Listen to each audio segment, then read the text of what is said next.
Hello everyone, welcome back. So React compiler RC was just released. Let's go through it. The React team is excited to share new updates. We are publishing React compiler RC today in preparation of the compiler's stable release. We are merging ESLint plugin React compiler into ESLint plugin React hooks. We have added support for HWC and are working with OXC to support Babel free builds. React compiler is a build time tool that optimizes your React app through automatic memoization. Last year we published React compiler's first beta and received lots of great feedbacks and contribution. We are excited about the wins we have seen from folks adopting the compiler. See case studies from Sanity Studio and Wakelet, and we are working towards a stable release. We are releasing the compiler's first release candidate today. The RC is intended to be stable and near final version of the compiler and safe to try out in production. Use React compiler RC today to install the RC.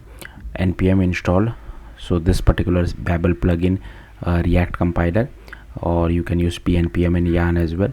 As part of the RC, we have been making React compiler easier to add to your projects and added optimization to how the compiler generates memoization.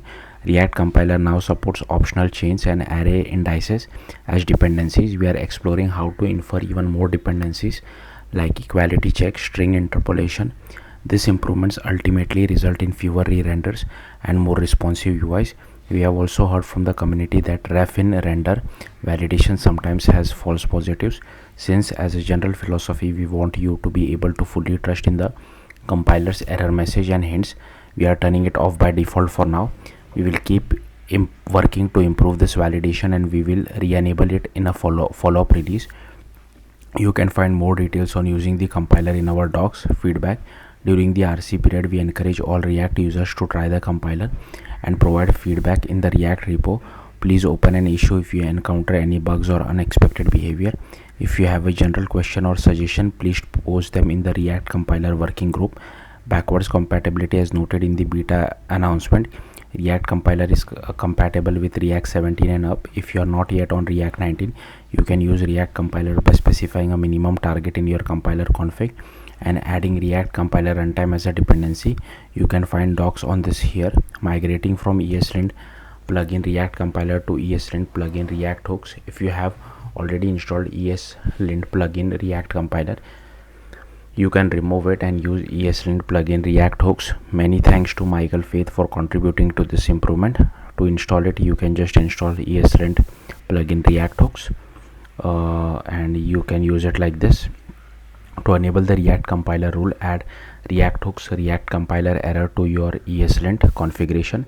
The linter does not require the compiler to be installed, so there is no risk in upgrading ESLint plugin React hooks. We recommend everyone upgrade today. HWC support experimental. React compiler can be installed across several build tools such as Babel, Vite and RSbuild. In addition to those tools, we have been collaborating with Kang Dong-yoon from the HWC team on adding additional support for React compiler as an HWC plugin. As part of the RC release, you can now integrate the compiler into your nextjs app with HWC instead of Babel. Nextjs user can upgrade to 15.3.1 or greater to try this out. If you have already enabled the compiler in your nextjs config, HWC support will be enabled automatically. Vite users can continue to use Vite plugin React to enable the compiler by adding it as a Babel plugin.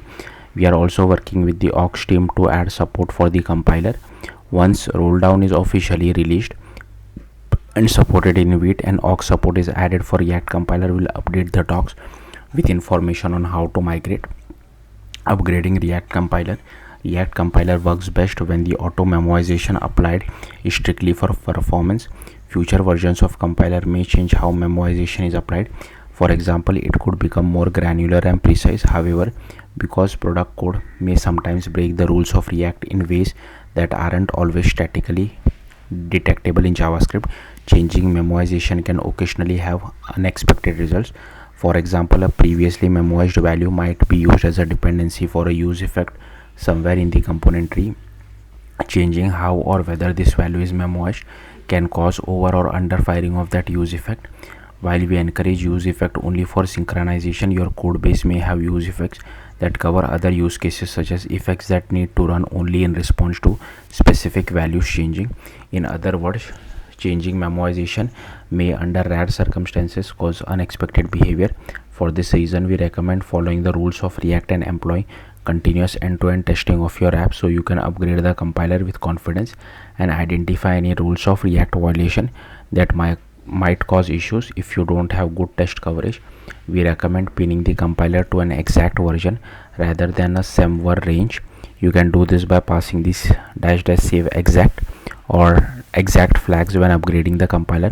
You should then do any upgrades of the compiler manually, taking care to check that your app still works as expected.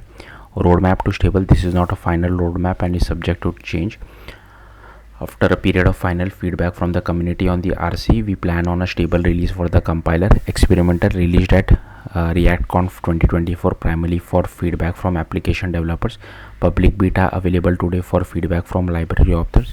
Release candidate: React compiler works for majority of the rule following apps and libraries without issue. General availability after final feedback period from the community. Post stable, we plan to add more compiler optimization and improvements. This includes both continual improvements to automatic memoization and new optimization altogether with minimal to no change of product code. Each upgrade will continue to improve performance and add better handling of diverse JavaScript and React patterns. So yeah, that's it. Thank you for watching. Bye.